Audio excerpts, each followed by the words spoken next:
Alrighty, guys. Well, welcome back to another episode of the On-Site Inside podcast. I'm your host, Corey Tompkins, and today we have Jaden from Rewired Electrical. Thanks for having me, mate. We talked a little bit off camera, but I want to thank you again for coming. I know it's not around the corner, and you're a busy man. You're growing your business. You're doing your thing. And I do really appreciate you taking the time out of your day today to come here and talk to our listeners anyway. But if we get started, you want to just talk to the guys, you know, who you are, what you do, all that little jargon, and then we'll get going. Sure. Thanks, man. Appreciate you having us. A little bit about myself. I'm 7 years into business. I'm 30 years of age. Been in business for 7 years. Did my apprenticeship, worked probably 1 to 2 years on the trade, and then just jumped into doing my own thing. I had a very big passion for it. Still do. Love the electrical industry, love the trade industry. Started off as a one-man band, working weekends, you know what it's like. Yeah, that's it. Working 7 days a week. And just thought, let's just do it, give it a crack and go from there. Yeah. So why electrical? Was it a family scenario? What was the idea of getting into that? Because we get a lot of guys that will say, you know, hey man, I'm thinking about getting in a trade. Like, why did you pick that? I never ever thought about being an electrician, to be honest. Yeah. It was actually my first ever employer was a neighbour of ours. Literally hit up my parents. They know my parents have a great work ethic. And that's where I get it from as well. And just said, do you think your son would be keen to start an electrical apprenticeship? And at that time I was doing marine mechanic. Yeah. Just working at a jet ski place. And my parents said, like, you're silly if you don't give this a crack. You know what I mean? Yeah. And pretty much the rest is history. Did that for 4 years. And Yeah, and probably around about that time too, apprenticeships weren't because believe it or not, they actually weren't that easy to get. No. It wasn't actually like sort of what it is now where guys are looking for apprentices. You know, there was a time during a certain period where you had to actually prove yourself and you had to That's exactly compete. right. And I think there was a bit, I wouldn't say myself old school, but the way apprentices were treated back then and as to now, you know what I mean? It's come a long way, which is great. Apprentices, for sure. Yeah. Okay. So give us a little bit of a look. So you started that out. We fast forwarded all the way to now. What's the sort of business that you have now? And then we'll go right back to apprenticeship days and how you made that decision to fucking, start Rewired. Yeah. So right now, there is 7 of us. We got 4 tradies, including myself, and 3 apprentices. Yeah. We got 6 vehicles on the road.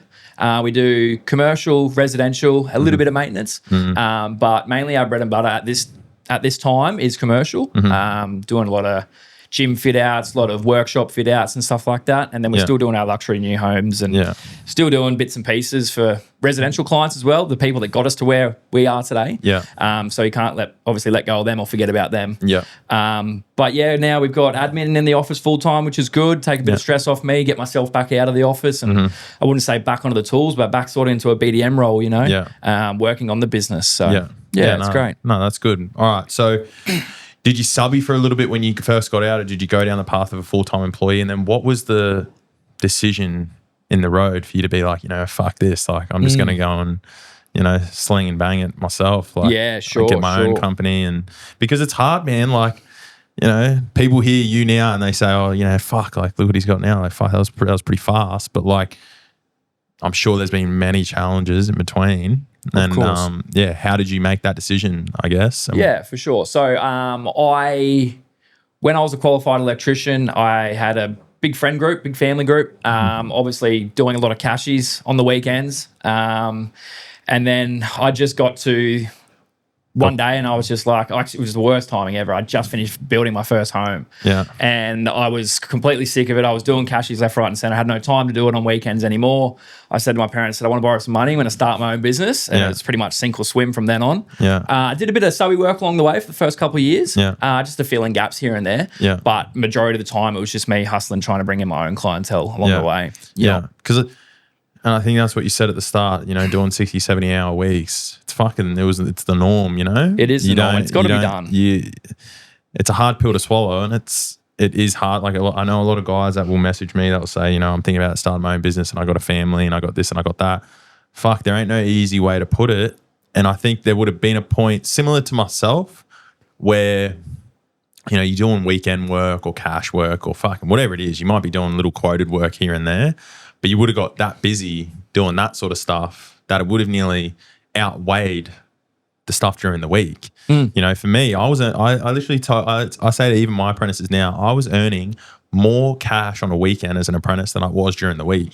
Yeah, sometimes Because it definitely does get like that. Yeah, that's what it was like. Like I could go out there and be a labourer on a weekend on a Saturday and a Sunday and earn $450 or $500 a day, like just banging it out like for 12 hours versus being an apprentice and only getting $100 and something a day. Like 100%. You know, and then that was sort of the moment in time where I was like, oh fuck, like, you know, okay, like if I do that, and yeah, it wasn't perfect. Like there was weeks where you didn't have any, you know, there wasn't a lot, but then you just had to grind it the fuck out. And I think same, I subbied for a few people. Like I got a relationship with a few builders and a few other gangs, and I was like, listen, when I've got spare weeks or spare days, like I'll subby for you, and that only worked for so long because you know you're not just going to be able to use and abuse them. No, exactly. They're not going to keep you afloat forever. Yeah. So it got to a point where it was like, listen, man, like you're good when you're here, but the fucking inconsistency of like, oh, you know, you're only hitting me up once every 2 weeks, or you know, 1 week it's 3 days, and then the other week it's none, and then when I need you, you're busy as fuck. Like,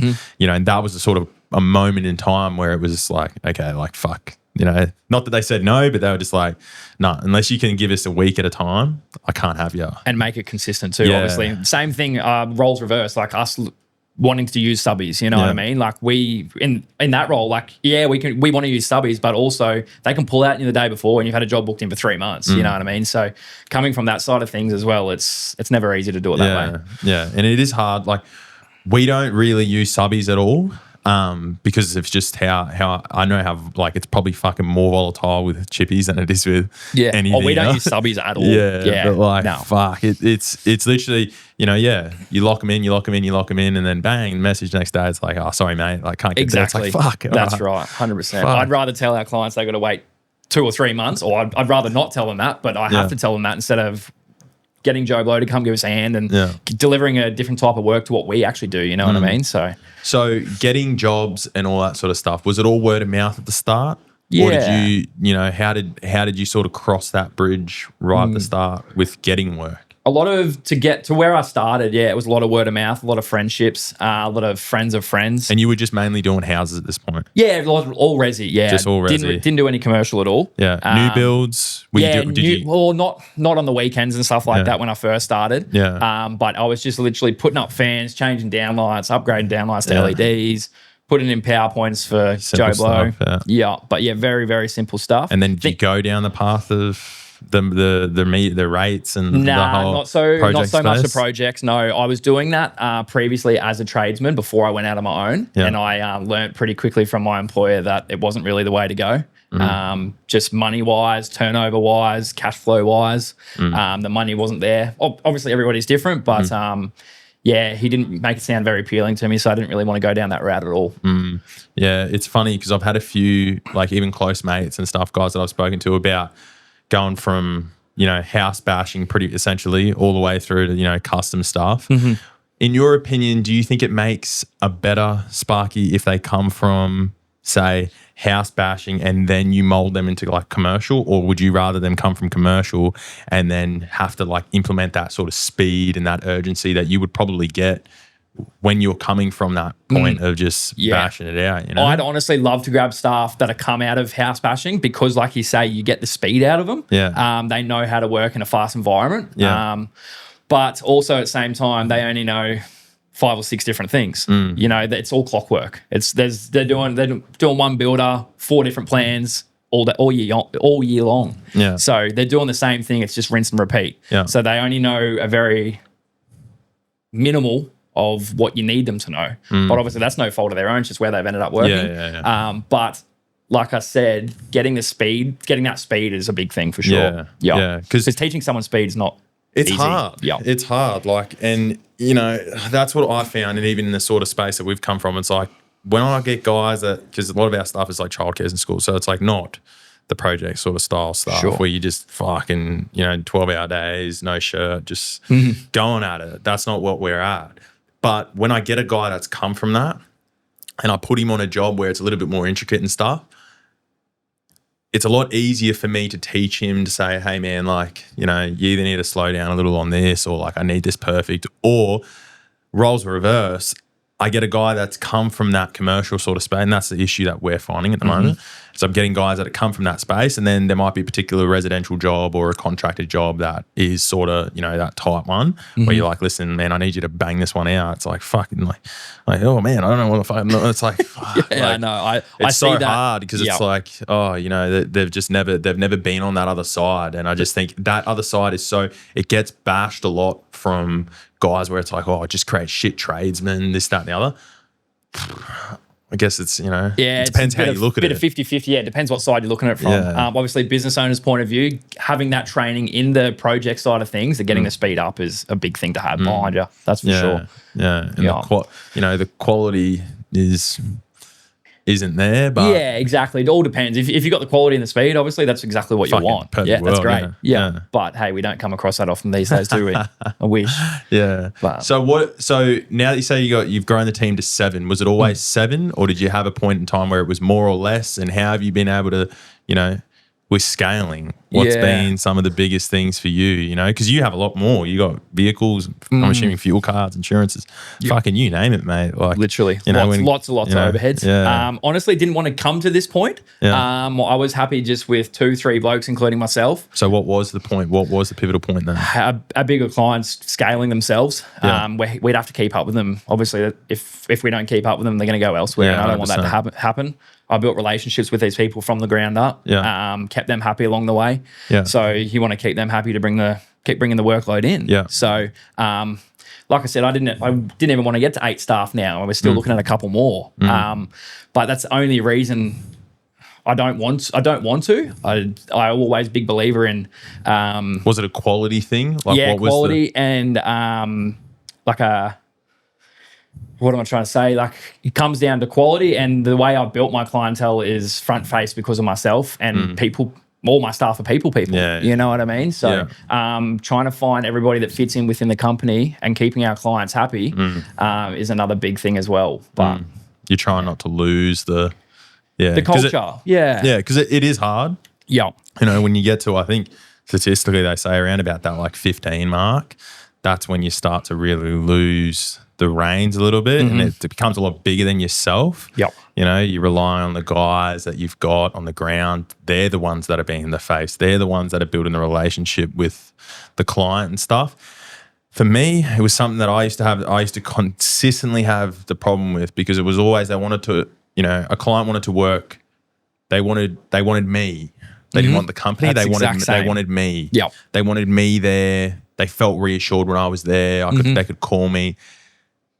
It was not an abrasive thing, but it was very like, it became very hard when I started to distance myself and be like, oh no, like you need to push that to the guys on site. Oh, well, where are you? Like, well, you know, and then it's hard. That's the issue I'm facing right now. So, Yeah. and you can't be all places at once, and you can't keep, you know, for me, I've realized that you can't keep everyone happy. No, exactly. That's right. It's, you know, you try your best and you do your best with what you got. But, you know, if you don't look after number one, you're going to burn yourself out.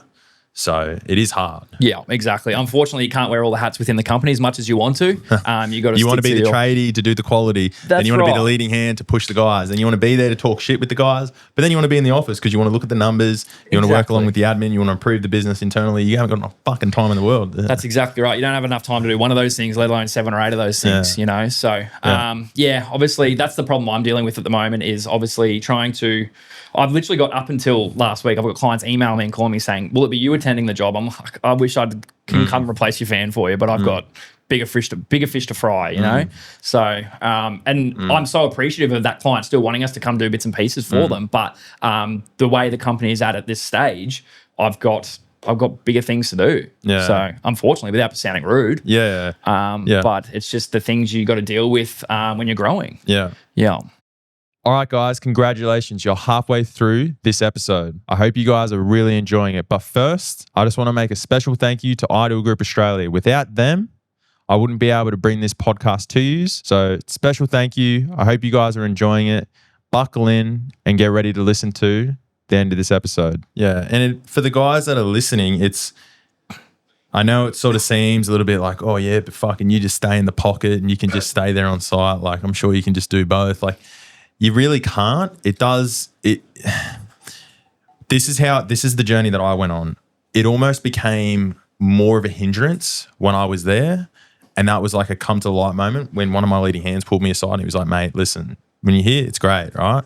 But you're trying to instill confidence and you're trying to instill like power into the leading hands and the guys on site to run the job, but you're not fucking letting them do it, because when you're here, doesn't matter. You're taking over. Exactly. Like if you're there and you've got your team set up with your key tech or whatever you guys refer to your leading hand, and he's running the job and you're there.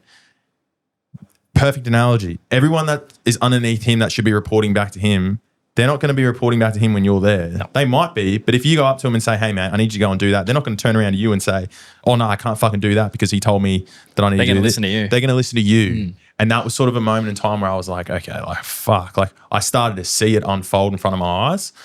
And I was like, all right, sweet. So I was like, no, I'm pulling myself away, like pulling myself off. And, was it a little bit, initially, It's the last thing you want to do. when I pulled myself off for like 3 days, like instantly like that, I pulled myself away from the equation for 3 days to start with. For the first 3 days, like I didn't really know what to fucking do. Yeah. I was literally just like sitting in the ute, fucking go to bun. Like I didn't really have that much thing to fill in. But then Yep. I could see it slowly. The teams were starting to then to like fucking mold in a bit better.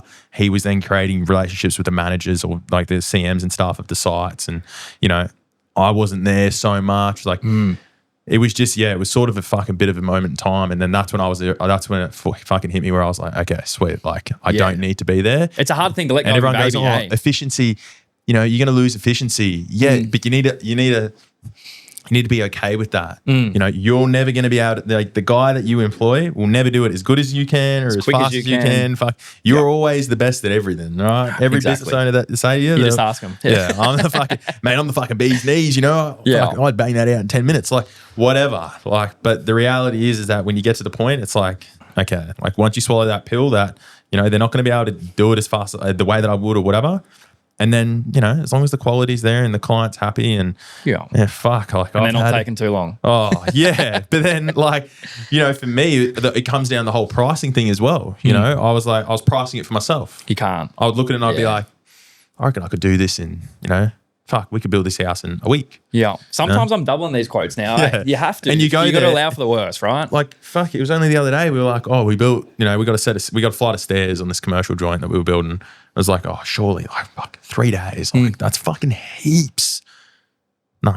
No, doesn't work, eh? Doesn't work. No. Yeah. Nothing to the guys. It wasn't that they weren't busting exactly. their It's just how balls. It things was work. just didn't work. So we went back to the drawing board after it, and then we were like, Kelly was like, what do we do? Like, we got overruns, this, that, and the other. I was like, well, fuck, there's nothing we can do now. No. But what are we going to do on the next time to make it better? So now, like, fuck, on the next one, we fucking right up. But it was, another lesson learned. Yeah, exactly. And, that's it. But, you have to pay the fucking bill on that as well. It's not Yeah, free. exactly. That's right. These 100%. lessons, You're the one that's got to pay it. Yeah, these lessons are the one that you're fucking paying for. So, Yeah, that's it. yeah. But what, other than that, because looking from the outside in now, it seems like you're in that point where, you almost need to pull yourself away. Like how's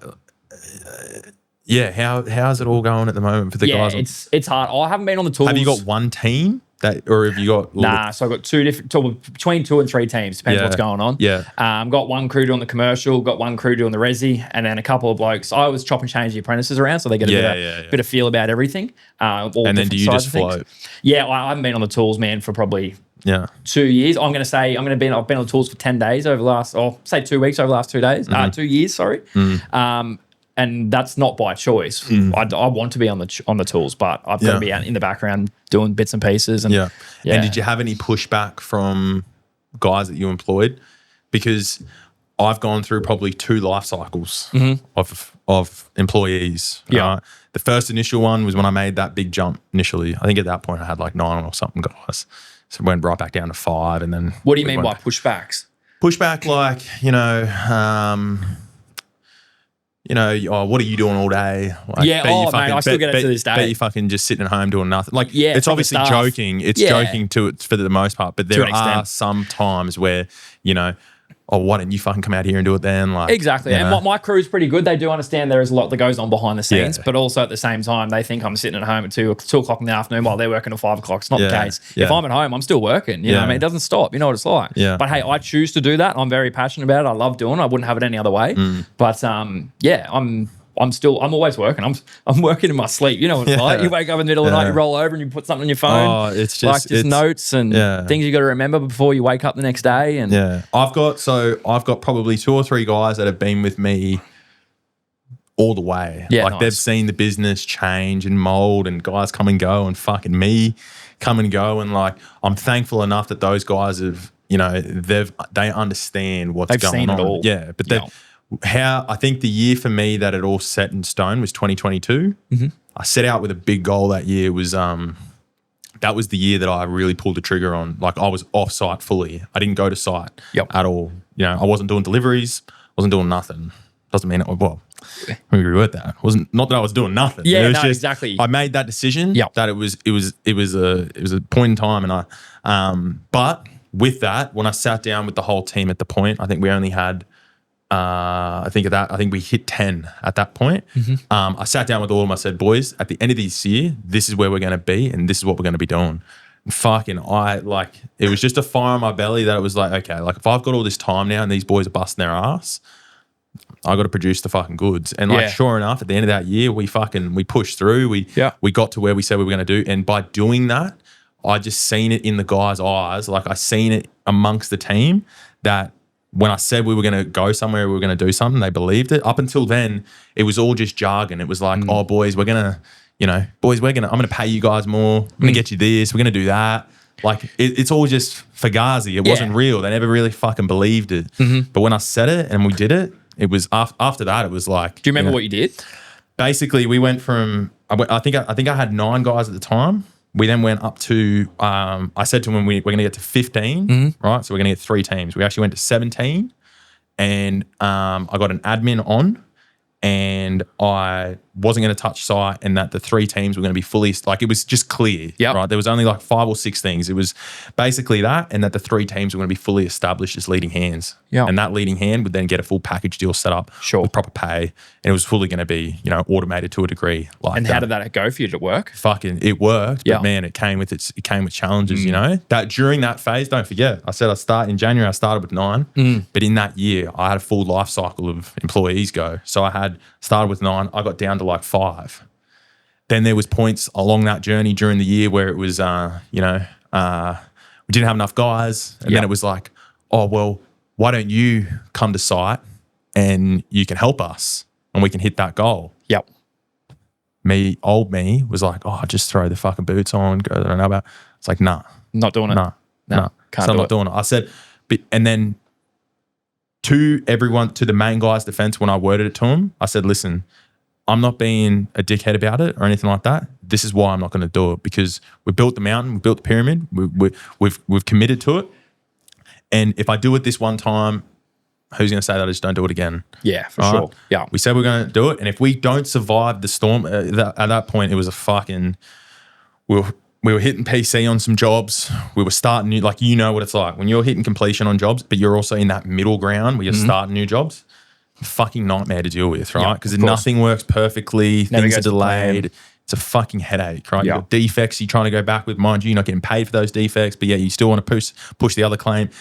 Blah, blah, blah, blah. So I was in that middle ground. And I said to him, I said, listen, if we can't survive the fucking storm without me there, there's a big issue at hand. Yep. And they're all like, you know, I could remember they were all just like, oh, fuck, okay. Like, and then, fucking sure enough, man, like He's made it work. 4 or 5 weeks later, That's cool. we seen it through and we got there, and it was, I said to him, I said, see, like, we did We can do it, But yeah. now it built, it also, it was a double-edged thing. I didn't go back, but it also built confidence in them. Of course, You know, yeah, because they still 100%. hit the fucking goal. I said to them, listen, we need to hit this goal. Yep. Whatever way we do, we need to hit that goal. No matter what. And then they still fucking hit it. So they all rallied together. They were doing big ass days. You know, mind you, they still got paid for them. Yeah, of course. Just fine. Yeah. And yeah, I had a few fucking headaches and fucking stressing. But then, yeah, we had to re-employ and It's good to get look new back guys. on though, right? Yeah, and Yeah, get, the way you did it. and I think it's when, you got to earn your stripes. And that year was definitely a year where, fucking cash flow was an issue. I think we had the shittest fucking December, January period of my life. I still remember looking at the stats. It was like, we didn't re-break even until like June. Takes a lot to catch up, doesn't it? It took fucking ages to catch up. Yeah. And then even then it was like, yeah, right at that period of June there, that's when we were hitting the end of a job, starting a new job. So it was a fucking cash flow was absolutely dumped. And never been to that. Was never at that point. Never done it before. Yeah, I was like, sure. fuck, like what do I do? And but anyway, that's like these are all the things that guys just don't understand. They all see the glitz and the glam, and the course. fucking that's always the issues. But I guess you could probably resonate as well, man. Like cash flow is a big one for me. Like with. And a lot of guys get weird talking about it. I don't ever talk about the details of the numbers and stuff. But like for me, it's a big one because everyone knows guys get paid weekly. They don't get paid monthly. They get paid weekly. And for the most part, in the commercial space, it would probably be similar. Yeah. But for me, it's end of month. End of month. Yeah, exactly. Yeah, end of month. So you'll ride or die end of month. Yeah. Exactly. That's right. Yeah, we're lucky. Depends on the job, depends on the client, depends on how things are going for them as well, of course. But yeah, cash flow is a big problem within a lot of business owners that I do know. We've definitely nutted it out over the last couple of years, myself and the accountant. He's done really well with me. And obviously we still come into issues and whatnot. We're still, sometimes you still got to feed that bank account, don't you? No, and sometimes you got to go without pay for a month or two. Yeah. And then obviously you'll build it back up later on. But until that money comes through, that cash flow issue is always there, and it's always a bit of a bummer. Yeah. And trade, a lot of guys, when they go out to start their own business, they don't understand that trades, whether you're electrical, plumbing, you name it, doesn't fucking matter. Builders, developers, they're in a little bit of a different field. Their cash flow issues are fucking a lot larger, if they've got finance and this, that, and the other. That's a whole fucking other beast. I'm not really talking to them. But mainly for trades, for the most part, it's end of month, right? If you're doing, you might get 7 days on small resi jobs, or you might get paid fucking straight away if you're doing maintenance, this, that, Just and the enough other. to pay the phone bills and the fuel bills. Exactly. But, when you have months where you got a 5 pay run cycle, and that builder, you fucking withholding pay, like he might not pay directly at the end of the month, and you might got to roll an extra week. Like, fuck, like the money's coming from somewhere. Yep, exactly. It's got to come from somewhere, and everyone's like, but then you could just be righted with your money. It's when you're scaling, what I'm trying to allude to, guys, is like when you're scaling and you're trying to literally push both, right?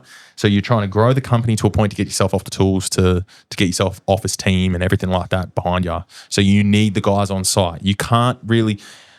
When I say can't, for me, I haven't seen it, but it'd be very hard for someone to have a full ops structure with like an operations manager, admin, estimator, running with only 3 guys on site. Oh yeah, no, that's Not fucking happening, right? exactly. So you got to grow that ground team up, and while you're doing that, that's outlay. You're going to come into these cash flow issues big time. Big time. Until you get on top of it. Until you get on top of it. And then you hit the next curve, you're like, oh, fuck. Like, need to go again. Yeah, like, exactly. So, that's it. But for you, is there a point in time where, you might, I bet you we're going to sit back in like 12 months, you'd be like, oh, I said 7, I actually got like 17 now. Yeah. I hope not. Yeah, we're going national, baby. Yeah. But like, for you, do you see it going like scaling up harder this year, or? Honestly, I don't really want to. If my clients do, yes, I've got no choice, and I'm happy to do that for them. Yeah. But I don't. But do you see yourself in that? I can definitely in I that can handle scale it. thing. Whether those clients or other clients, do you see? Because for me, it's like an opportunity in the line of work that we're in. I had literally same as you. I had no other option than to scale. You're not going to get a contract at that caliber or work for that client running with a trailer and 2 dudes. Yeah, for sure. It's not going to happen. No. They want to know that you've got someone in the fucking seat for admin and accounts. They want to know that you've got, an operations manager there ready to go that they can contact. Like, they want to know that that's all there, and that all comes with scale. Like, it's going to be very hard for you to do it. Like, for sure, for sure. Yeah. I'll scale if I have to. I'd rather keep a tight-knit little community culture within my team. I like having that. I like getting along with all the boys. I love being able to be the face of the company still, to an extent. But know all their names. Yeah, exactly. That's right. Know who I've got. Know who. If I walk into work and go, right, where's so and so, like he's away today, you know. But sometimes you've got 15 blokes, you're not going to pick out that guy being away. So I do love having it that way. We all get along and whatnot. But hey, if it's got to happen, it's got to happen, right? But I don't have dreams of doing it. Sometimes people think, oh, more staff, more jobs, more money, more headaches, and less money. It doesn't happen. Yeah. And hey, don't get me wrong. Sometimes it is good. You know, I mean, sometimes it does work, but not 9 times out of 10. But a lot of the time, it's a lot harder. Yeah, it is harder, man. And I think that's where guys get stuck. It's like scaling and growing a business is the sexy part. Yeah. So everyone sees it's great. Like they're getting the photos with the more utes and look at all this. It's like that's the sexy part of it. The unsexy part is the fucking heartache that it takes to do it. Like, you know, and you can fucking get yourself in a real bad spot real quick if you're not on top of it. For sure. Right? You got to be on top of it. You got to know, like, okay, like, you know, if I'm getting these guys on, like, where's that going to get me to? Like, what? Don't just be bringing fucking people on to bring them on. If you need them, you need them. Yeah. Like, if you need the guys and you need the vans and stuff, then do it. You know whether you need it or not. Yeah. Don't go out of it just because you got to keep old mate's being really busy just for one day and you go get a car. And I think this is where, like, the forecasting aspect and stuff and looking more like 12 months ahead on where you're going to go to or where you want to get to rather than just looking at it. Because I don't know if you have the same fucking issue, but every single developer that we work for, every single builder that we work for, it's always the same fucking story. We need more guys on site. Yeah, We need exactly. more guys. We need more guys. I'm not saying that. They just want to see bodies. Yeah, exactly. They want to see their project going a ball to gate. Yeah. They've got timelines to beat, so they want to see more boys on site. But at the same time, sometimes it's just not amicable. Yeah. It's not going to work. Yeah. I get pushed for that all the time, but I also know that we can handle what's going on. Yeah. And just keep telling me we're all good. We're on track. Yeah. Go and all the other trades. Yeah. Oh, I'm glad. Literally, this is something that I don't really have to do it. Kelly does, but it's like consistent. Yeah. It's always. And they do. Literally, we'll get emails, like he'll get text messages, be like, hey man, I only noticed that you had 6 guys on today. Yeah, that's Like, right. Can we get some more guys here? It's like, we're still hitting all the targets that you Exactly, hit. that's Like, right. You just want to see bodies. Like, you just want to see guys here. So that's why it just requires you to have like a little bit of pushback and a little bit of confidence to be like, okay, like, no, we don't need any more guys. We're good with what we've got. And then you look at it from a holistic point, like where you're at over the course of all your jobs. Like, and if you got to, you know, if you need the guy and you got the opportunity, then do it. Of course. Don't just do it to fucking do it. No, not to get through the next 6 months either. It's not worth it. You'll shoot yourself in the foot. Yeah, and the ATO will be. Oh, yeah, they'll love ya. They'll be coming to fucking collect. Yeah. Someone said to me a while ago that all business owners they're just glorified tax agents. That's all we are. At the end of the day, all we're doing is we're collecting tax from every single person, every single job, and we're handing it to the ATO, and that's all we do. Yeah. That's essentially our fucking job. You know, at the end of it, we make a bit of money, happy days, and if we don't, well, that's on us. Glorified tax. Yeah, glorified tax agents. Yeah. That's what I fucking thought about putting on my job title at the bottom, just tax agent. That's all I am. I'm just Debt collecting, collector. just collecting tax, baby. That's it from everyone. But anyway, moving on. All right, so family, that sort of stuff. Now, Misses, no kids. No kids yet. Yeah. Nah, no kids yet. Exactly. no kids do yet. have goals to have kids. Want to have a couple kids one day. Yeah. Time's running out. Yeah. But Time's not running out. Nah, yeah, exactly. I'm 30. They reckon it's all downhill from here, but we'll keep pushing. Got a couple goals to reach before I do that, before I get to slow down and be able to be involved with the family and whatnot. So, but yeah, no, just myself, partner, and Yeah, sweet. good. Bring on the kids, mate. Yeah, I got 2 dogs. That's enough for now. Yeah, well, for me, I got 2 dogs, 2 kids, and 2 cats. Yeah. So I'm fucking done. Yeah, I'm sure. done. I don't want any more fucking animals. I'm more of a headache, trust. But anyway, so now you're in the space. Because I follow you on socials quite a bit. You're doing a lot of shit, right? There's a lot of stuff, high profile stuff. You know, glitz and glam. That's the fucking. Looks that's the good on stuff. socials. Oh, Yeah. amazing. I love it. Yeah, for me, I'm like, fuck, man, this is what I want to do. This looks great. But how have you had issues? I know you've got great relationships, right? But how have you, because in the sector that you're in, I'm assuming it's competitive to a degree. Oh, it's just like every trade industry, isn't it? Everything. Yeah. Right?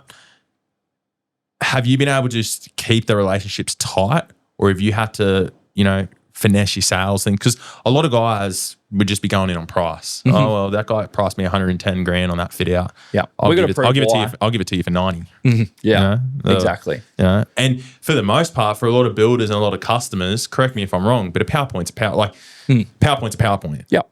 You run the cable to the fucking thing, you turn it on, and if it runs power, happy days. Yep. A lot of clients, they don't understand like all the rest of the fucking jargon that comes along with it. Exactly, that's right. Yeah. Yeah, we try and differentiate ourselves from the rest down to quality of work and time of work as well.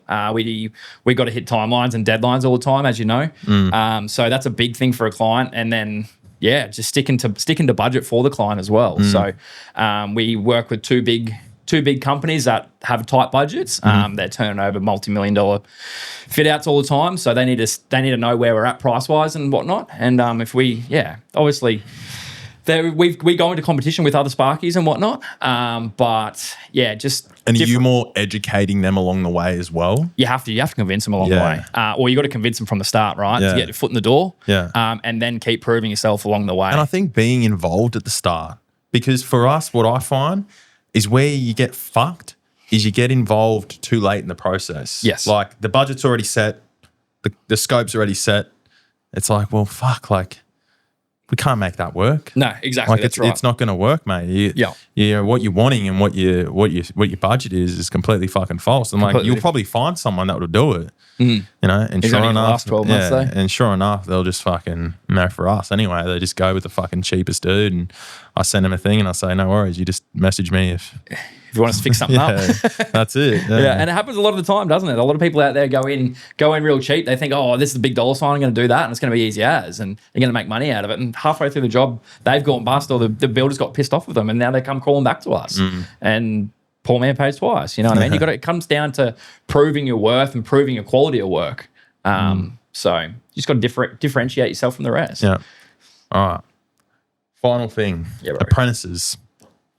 What's your experience been with apprentices? Because for us, we have a lot of apprentices that we employ. We've probably got 7, 8, I don't know, something like that. Yeah. And it's been funny for me to see it over the years change as guys are coming through now, right? Because the common thing that is happening is that a lot of apprentices, they get a bit of a bad rap because they're fucking, you know, they don't like working hard or anything like that. And I do empathize with it because, like, you know, first thing you do is you jump on fucking TikTok or Instagram, and the first thing that's going to get slapped into your face is you sign up to my course and I'll show you how to make $5,000 a day. Right? That's the first thing. Like, you want to come and drive a Lambo in Dubai? I'm going to show you how. This is what they're fucking competing with. We're like, back for us, that wasn't the case. It wasn't what we were competing, what we were trying to achieve was the guy that was rocking up in the 79 series. And he was like, fuck, that's a nice, that's a fucking nice ute, mate. Yeah. How'd you do that? Oh, you'd been in it for fucking 20 years, cunt. Like, you know, that for me, that was me like looking at it being like, oh, fuck, like, okay, like that was my sort of drive. I didn't have any sort of, you know, exterior thing. It was always just, you know, fuck, you're going to get a nice car. Yeah, and, you know, exactly, be able that's to, right. you know, throw shit at apprentices and fucking times have changed. Yeah, for sure. Can't get away with it these days. I know. But yeah, what's your, like, have you noticed that with, because how many have you got apprentices? Yeah, so we got 3. Yeah. Possibly doing a 4th one soon. Yeah. But over the years, I've definitely seen it change. Yeah. The thing that annoys me the most is the kids that will come in for a trial. Well, not kids; they're all adults most of the time. Yeah. But the young guys that come in because mum and dad have said so. You're going to be a sparker. You're going to make good money. You're going to be a trader. You're going to have something behind you. Totally agree with it, but the whole money thing, that's a big thing for me. I still have people's parents calling me, ask me for apprenticeships. Like, that does my head in. And that shows a lot about the child and how they were brought up as well, and how they'll continue to live their life. Yeah. So back when I was an apprentice, if I got my parents to call in sick to me, I'd be shot.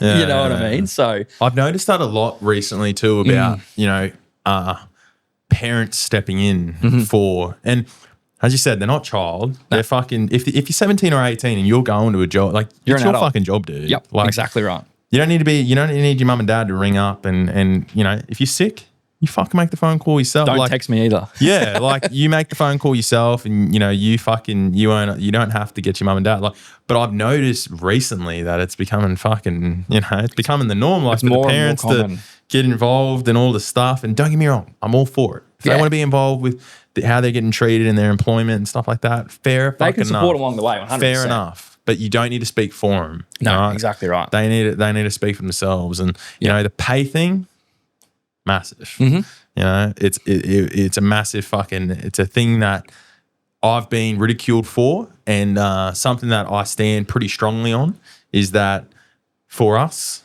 I pay our apprentices as per the award. Yep. I do not negotiate pay.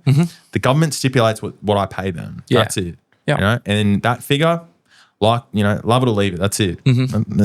When we get to that third, fourth year, once you're going through it, and I've literally tracked it now, I sort of know. If the apprentice usually gets to about that 18-month mark, right, that year and a bit, if they click over that, they're usually pretty good. They'll stay through it. Yeah, They're through it. If they don't, you know, because all the shit will start seeing. You know, once they sign up, it's all mad. You know, mum and dad's happy, everyone's happy. They've got a trade, they're a tradie. It's fucking sick. Yeah. Usually get to about a year, pay hasn't changed, but you know, they're expected to do a little bit more, this, that, and the other. About 6 months after that, that's usually when, you know, it all starts to settle in. It's like, fuck, I've got so much more to go. So, yeah, that's our sort of philosophy is we just run it per the award. Yep. And then when we get to those last couple of years, because I see it all the time, all right? Guys will come in and they'll be like, oh, you know, fuck, I'm not making any money. I'm not saving. Mate. Put in the hard yards. You got to do it. We've all done it. Everyone else has got to do I it. literally say to them all, like, I had a fucking guy in here the other day and he's saying he wants more money. I said, okay, like, do you want to do more hours? No, I don't want to do more hours. Okay, like, are you doing cash work on Saturday and Sunday? No, I don't want to work Saturday and Sundays. Don't have a second job. It's like, you know, and then people are saying, oh, well, he shouldn't have to. That's up for debate. You know, it's up for debate. If you want to live a better life, and I use the analogy for me, I don't get anything fucking handed to me. Same with you. If we want more, we have to do more. Provide more value, do more, right? Take more risk. There's more involvement. If I just put my fucking hand up right now and I said, I'm going to make $1 million next year net, someone will fucking slap me and say, well, how are you going to do that? You know, what are you going to do? You're going to take on more guys, take on more jobs? How are you going to get there? How are you going to get there? How's it going to happen? Yeah. Where I'm seeing now that's becoming such the norm. They're saying, I want more money. Okay. You going to change? What are you going to do? Yeah. You're going to work more? You get more gear? You're gonna give me more value? Oh, no. I just want more money. Yeah. It's hard, isn't it? Yeah, exactly. You know? Where fucking 10 years ago, that wasn't the case, dude. It was, hey, this is what you're getting during the week, buddy.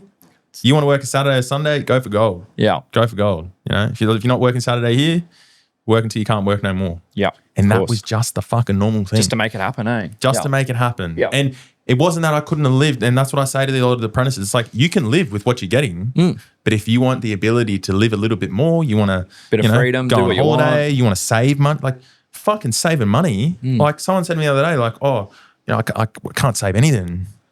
Bro, I wasn't saving anything. Nothing. There wasn't a fucking thing that I could save for during my apprenticeship. Nothing.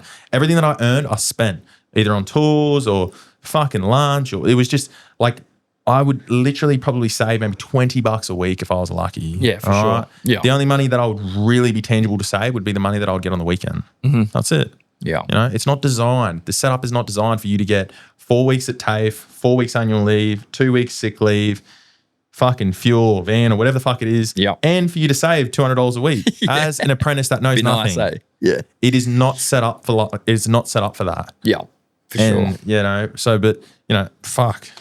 I could go on and on and on, man. But like, have you found that is probably the most common thing at the moment with guys that are coming through? And I preach it so much to the apprentices that I got, that if they see it through, if they see this fucking trade through, sparky, plumbing, electrical, whatever, like whatever it is, chippy, whatever they decide to do, if they see the apprenticeship through in years to come, you know, everyone's talking about the Olympics and everything that's coming. Yeah. Right. Work is getting fucking hectic. There is that much work out there. You know, we're on E1.